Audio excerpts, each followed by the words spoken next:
See, this is obvious. A e power L1 is equal to E power L2. L1, L2. See, all these powers are what? Distinct.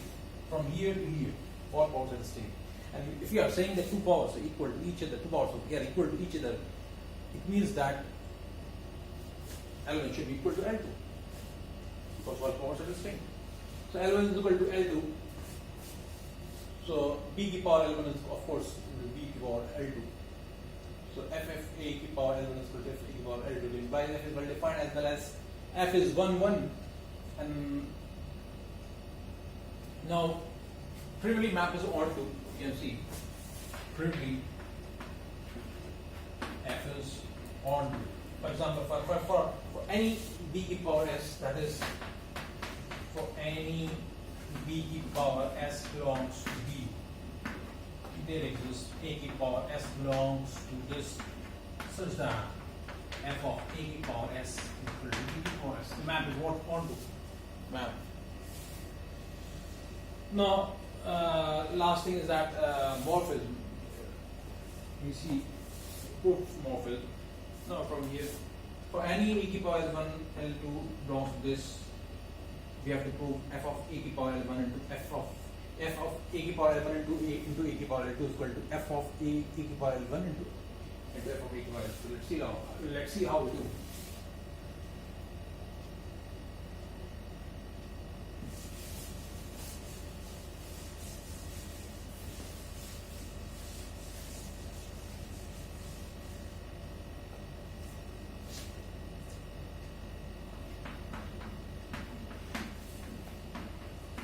It will be equal to f e power L1 plus L2. It will be what? B e power L1 plus L2. It is what? B e power L1 into B e power L2. It is what? F of e power L1 into f of a e power L2. It means what? It implies what? It means that f is homomorphic. So hence both semigroups will be isomorphic to each other. Right?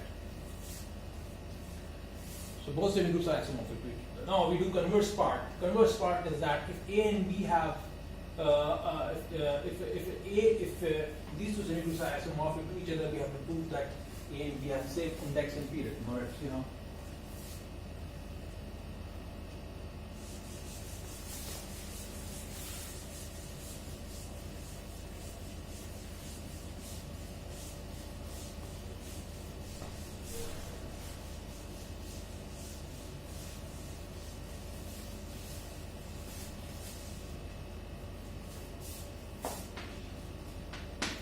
Conversely, let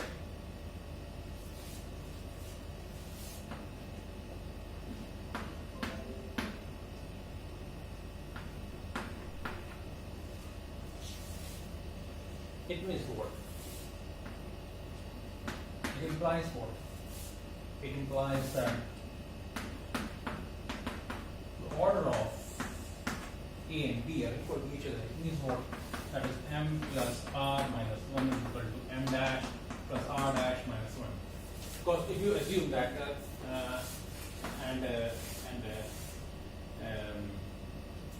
index and period of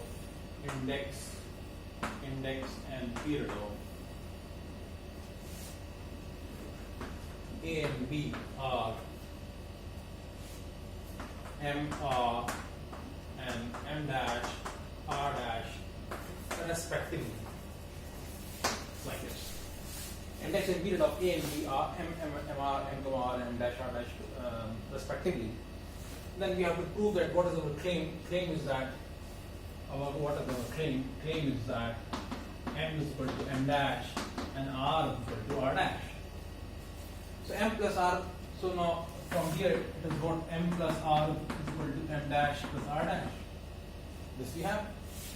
Now, since A is isomorphic to B, therefore you see that KA is isomorphic to KB, which implies that order of K will be equal to order of KB, which implies that what? R is equal to R dash. Now, which implies that M1 is equal to M dash. We are done. We have to prove this. So in this way we have proved. K is what? K is cyclic subgroup of this. KB is what cyclic subgroup of this. When these two groups, when these two semigroups are isomorphic, their cyclic subgroups are isomorphic to each other. And once they are isomorphic to each other, number of elements in K is equal to the number of elements in KB, and R equal to R dash. We get because number of elements in K is what? R, and number of elements in KB is R dash even. So R equal to R dash. So once we put in this equation, we will get R M equal to M dash, and we have proved that index and period both are equal to each other. So in this way, this fact is proved. So basically what we have, the conclusion is that for each MR in N cross N, there is up to isomorphism exactly one monogenic subsemigraph with index M and period R. This is the situation. Now we define something.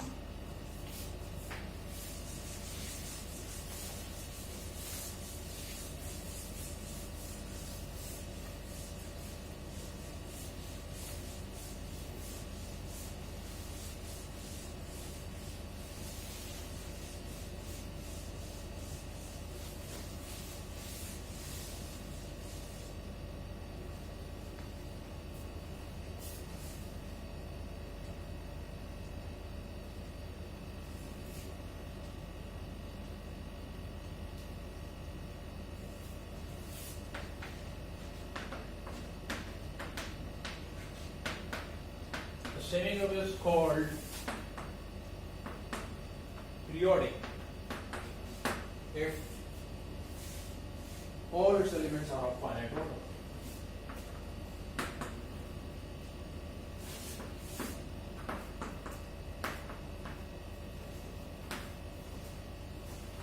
A semigroup is called periodic if all its elements are of finite order. Correct? So, for examples, finite semigroup. All finite semigroups are periodic? No, it's trivial. But number of elements in a semigroup is finite. It means that, for example, if A is a member of an finite semigroup S, then of course the monogenic subsemigroup generated by an element A, of course it has number of elements in this semigroup must be finite, as semigroup is finite. Because monogenic subsemigroup generated by A is a subset of the semigroup S. If A is a member of finite semigroup S, then it is a subset of finite semigroup S. So of course number of elements in this monogenic subsemigroup generated by the element A, of course it has finite number of elements, and order of A will be finite. So in the same way, if all elements, if you talk about all elements, so all elements have order finite. When all elements of semigroup, finite semigroup S is finite, then we say that finite semigroup is what? Periodic. Second example, you can see that example of band. In band, we know that all elements are what? Idempotent, that is A square equal to A. So band is naturally an example of periodic semigroup. Now, we do proposition 1.2.3.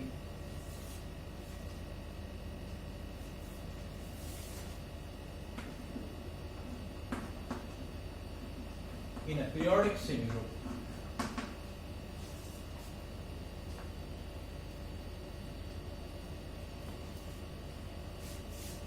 every element is a power.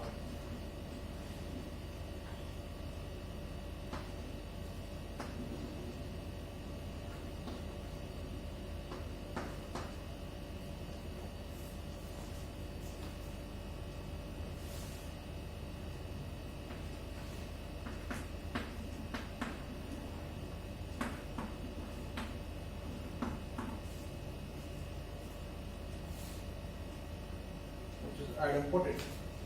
Hence in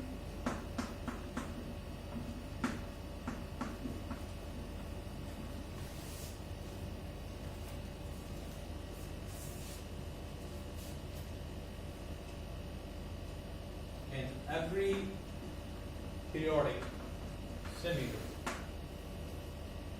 you can say in particular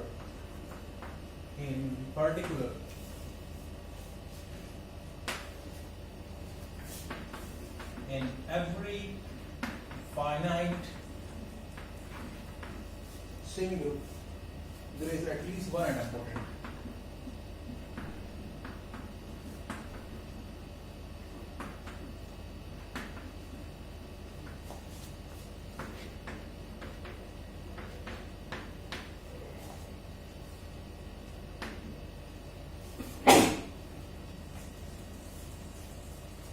So in a periodic semigroup, every element has a power which is idempotent.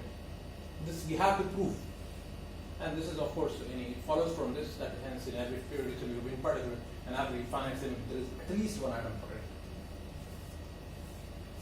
So we will look. First we will prove this in a periodic semigroup. Every element has a power which is idempotent. Is it true?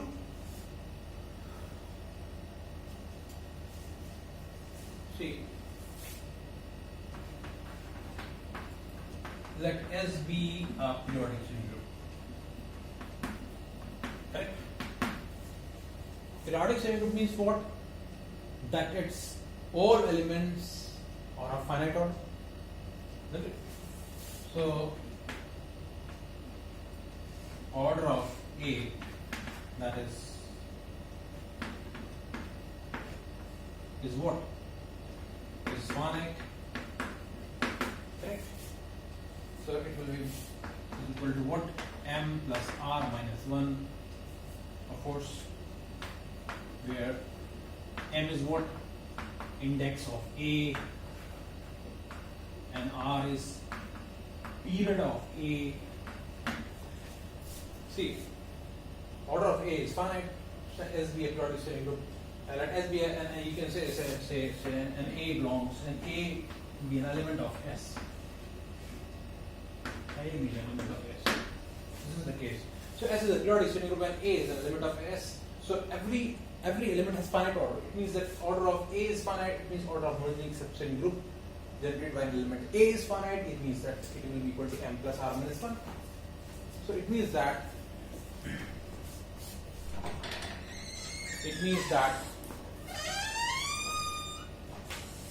so Ka will be there, which is generated by an element A ki power M plus G, where M plus G is congruent to 1 modulo R. Correct? So Ka will be there. Ka is generated by an element A ki power M plus G, and Ka also has as an idempotent element. What is that idempotent element? Ka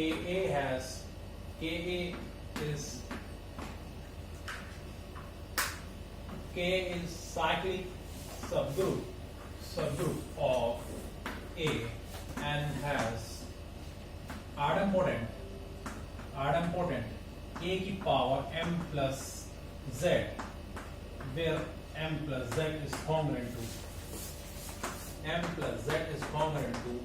0. M plus Z is congruent to 0 modulo R. It means what? It means that A ki power M plus Z is idempotent in K. Of course, what is the situation? The situation is that A ki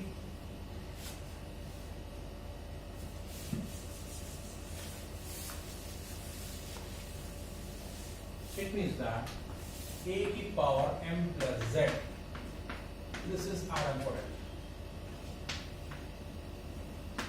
It belongs to K, and K is contained in this. And of course, it is a subset of S, because this is a homogeneous semigroup centered by S. So it means that S contains idempotent. You have to prove that in periodic semigroup, every element has a power which is what? Idempotent. Then, so if now they are saying, ahead of this they are saying that in every periodic semigroup, in particular in every finite semigroup, there is at least one idempotent. Of course, it's true. All finite groups are periodic, and since this is only single element, if semigroup has, of course, more than one element. So for every element, for every corresponding element, you see you are getting an idempotent. So of course, every element in every periodic as well as in particular in finite semigroup, there is at least one idempotent. It's proved. Understand?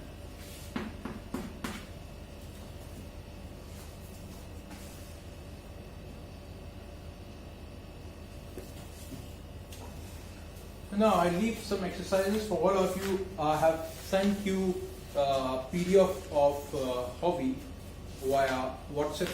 I have sent to all of you in the group, so all of you can see exercise on page number 37. Page number 37. Exercise of chapter 1 started. Exercises 1.9. Exercises. So all of you can do by yourself. Question number 1, 2, 3, 4, and also try to do 5 without loss. 1, 2, 3, 4, 5. This time leaving for all of you as an assignment. So try to do, attempt without loss, and for any problems all of you can discuss with me, isn't it?